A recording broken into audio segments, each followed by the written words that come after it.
We're first going to take a look at denying our opponent meaningful lever control. So, as always, the ingredients. We have to have access to the end of the lever so that if they don't control the foot, especially up at the toes, they can't apply the toe hold. If they don't have control of the knee, either knee, then they're not going to be able to. And if they don't have a pin of the hip, then they're also not going to be able to.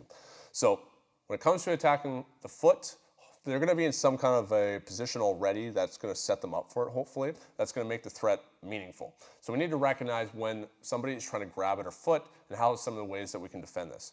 As I talked about, the power that comes from the toe hold is really in its range of motion. If they don't have the range of motion to be able to take it out and create that rotation, they're not going to be able to hurt you. And so we want to try and eliminate positions that create a ton of space. And we want to also be able to create external rotation of our legs that they're going to be difficult to be able to apply it in the way that they want to. They're looking for internal rotation of your leg. If my foot is presented to Kevin like this and he wants to grab a toe hold on it, you can see how it's extremely easy. It's just like talking about the concept of trying to hide the heel when we're looking at heel hooks. If my heel's sticking out, my toes are sticking in like this, it's easy for him to attack. So just like hiding my heel with an outside heel hook, if I turn my leg like this to him, look how much further he's got to try and reach all the way around to get himself in that position. This is where we can start looking at back takes and stuff when rubes are doing dumb things like attacking toe holds in open guard. We're looking at making sure that we're keeping our leg in externally rotated positions. So here, standard Ashi, this is where attacking on the strong side I don't think is a very big risk and you don't see it very successful. Kevin's going to be trying to go for my toes. I'm going to make sure I'm hiding my heel, putting my toes on the mat here so that I'm able to put some weight into it. And so now as Kevin tries to go for this toe hold, it's going to take him some time. He absolutely could still get it. Like a good guy is going to grab up at my toes and push the toes down first. So grab the toes, Kevin. Yeah, he starts to break the structure of my foot. He's going to start freeing his hips. But as he's doing all that, hopefully I'm not just sitting here and now going, oh, how do I defend the toe hold at this point? There's a bunch of red flags going on. So unless you're my old roommate Gary, who just loved women, regardless of all the red flags that was going on in the situation that I warned him about, and he just kept charging forward, you should recognize that this is a bad idea and extract yourself. Obviously, if I can free my hip, even if he has lever control of my leg now, if he starts trying to apply the toe hold, I'm going to be able to rotate my knee freely to relieve the pressure.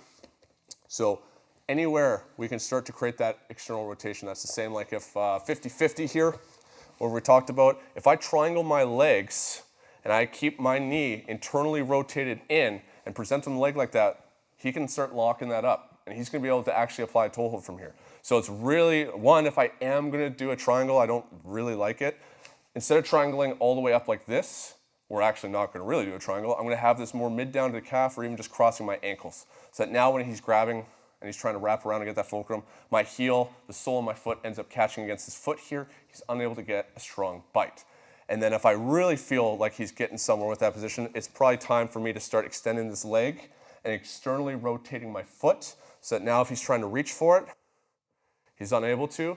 This is where really good guys start setting stuff up. I think Gary Tonin had submitted one of the Gracies where he is threatened with a toe hold, and then as the toe hold was defended and the leg was extended, then he was able to take the bottom leg that he had already controlled and attack a knee bar. So 100%, the arm should be getting involved here, especially in these closer range positions, whereas Kevin's trying to go for toe holds. If I'm able to wrap my arms through in all the same ways we talked about when it comes to ankle lock defense, if it's close here, control one arm.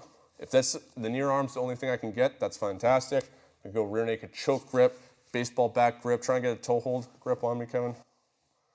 Like he's never gonna get this arm over there. Even if he grabs my toes with his right arm, starts pushing it in, I don't really care because I got this, and then I can start bringing my other foot in here, breaking that lever control.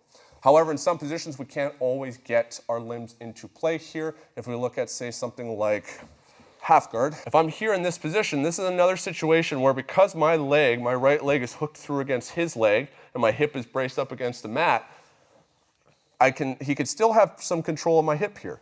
And with my leg presented in this internally rotated fashion where now the outside of my leg is exposed, he can start hooking this up. And if I am unable to extract my foot in time and he starts applying this toe hold at this point, I can't do anything from here. And so in this circumstance, you can see how I can't really reach over and be able to defend from here. So as he starts to grab, I'm extending my leg and I'm creating external rotation, pointing my toes up to the sky.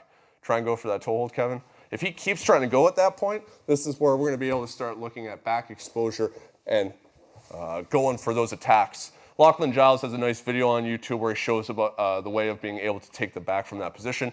But all I want to cover here is my knee is kind of stuck here. I want to take away the control of the knee at the same time as I deny meaningful lever control before he gets that grip, extend the leg through. He's probably going to let go at this point and just come back, so I make sure I bring my knee in. This is why, like, obviously guys are really good at playing Z guard, but especially at the earlier levels when you're not Craig Jones at this shit. If I present my shin like this is a problem.